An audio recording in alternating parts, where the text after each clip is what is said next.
আমার নাম কিতানা লিগার মায়েশুবাড়ি। আমি একজন শিক্ষিকা। ডক্টর জাকির নায়েক একটু আগে বলেছেন, যদি আমরা কোনো ধর্মকে বুঝতে চাই তাহলে আমাদের সেই ধর্মের গ্রন্থটি পড়া উচিত।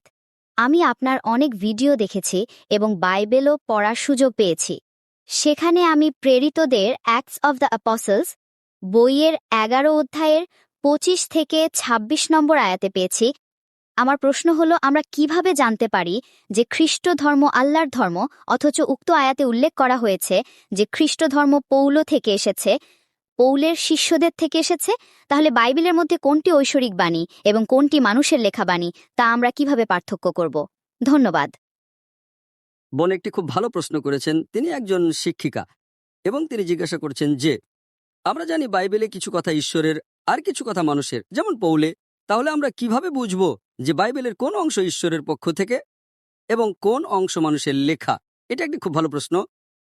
প্রথমত, আপনি যদি আমার বক্তৃতা শুনে থাকেন, আল্লাহ সুবহানাহু ওয়া তাআলা কোরআনের সূরা রাদ অধ্যায় নম্বর 13 আয়াত নম্বর 38-এ বলেছেন, প্রত্যেক নির্দিষ্ট সময়ের জন্য একটি গ্রন্থ রয়েছে। অর্থাৎ প্রত্যেক যুগের জন্য আল্লাহ একটি বার্তা, একটি কিতাব বা ওহী পাঠিয়েছেন। কোরআনে নাম ধরে মাত্র 4টি গ্রন্থের কথা উল্লেখ করা হয়েছে: তাওরাত, জাবুর, ইনজিল আর কোরআন। তাওরাত হলো সেই ওহী যা মুসা আলাইহিস সালামকে দেওয়া হয়েছিল, জাবুর হলো দাউদ আলাইহিস সালামকে দেওয়া ওহী, ইনজিল হলো ঈসা আলাইহিস সালামকে দেওয়া ওহী, এবং কোরআন হলো সর্বশেষ ও চূড়ান্ত ওহী যা সর্বশেষ ও চূড়ান্ত রাসূল নবী মুহাম্মদ সাল্লাল্লাহু আলাইহি ওয়াসাল্লামকে দেওয়া হয়েছে।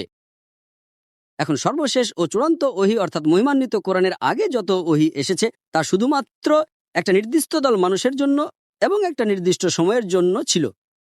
যেমন মুসা এবং ঈসা আলাইহিস সালাম শুধুমাত্র বনী ইসরায়েলের জন্য এসেছিলেন। সেই বার্তাগুলো একটা নির্দিষ্ট সময়ের জন্য ছিল, চিরকালের জন্য নয়। তাই আজকে যদি আমি গবেষণা করি তাহলে কোনটা কি তা জানার জন্য আমি একাডেমিক গবেষণা করতে পারি, কিন্তু আমাকে সর্বশেষ ও চূড়ান্ত বার্তা অর্থাৎ মহিমান্বিত কোরআনকেই অনুসরণ করতে হবে। এখন আপনি প্রশ্ন করেছেন, আমি কিভাবে বুঝবো বাইবেলের কোন অংশ ঈশ্বরের এবং কোনটি মানুষের লেখা? কোরআনের আরেকটা নাম হলো ফুরকান, অর্থাৎ সত্য মিথ্যার মধ্যে পার্থক্যকারী মানদণ্ড। সুতরাং বাইবেলের যা কিছু কোরআনের সাথে মিলে তা ঈশ্বরের বাণী হতে পারে, এটা মেনে নিতে আমাদের মুসলিমদের কোনো আপত্তি নেই। যা কিছু কোরআনের বিরুদ্ধে যায় আমরা বলি তা ঈশ্বরের বাণী নয়, আর যা কোরআনের পক্ষেও নয় বিপক্ষেও নয় অর্থাৎ অস্পষ্ট, সে বিষয়ে আমরা নীরব থাকি। নিয়মটা হলো, যদি কোরআনের সাথে মেলে অথবা সহিহ হাদিসের সাথে মেলে তবে সেই অংশটুকুকে ঈশ্বরের বাণী হিসেবে মেনে নিতে আমাদের কোনো আপত্তি নেই। যেমন আমি বাইবেলের ডিউটেরোনমি 2য় বিবরণ অধ্যায় 6 পদ 4 থেকে উদ্ধৃতি দিয়েছিলাম, যেখানে মুসা আলাইহিস সালাম বলেছিলেন, হে ইসরায়েল শোনো, আমাদের প্রভু ঈশ্বর এক ও অদ্বিতীয়। একই কথা ঈসা আলাইহিস সালাম বলেছেন মার্কের অধ্যায় 12 পদ 29-এ। এটা কোরআনের কুল হুয়াল্লাহু আহাদ অর্থাৎ বলুন তিনি আল্লাহ এক ও অদ্বিতীয়ের সাথে মিলে যায়। সুতরাং এটা যে ঈশ্বরের বাণী তা মেনে নিতে আমাদের কোনো আপত্তি নেই। যা কোরআনের বিরুদ্ধে যায় সে বিষয়ে আমরা আপত্তি জানাই। যেমন কিছু লোক দাবি করে যিশু নিজেকে ঈশ্বর বলেছেন, তিনি কখনো তা বলেননি।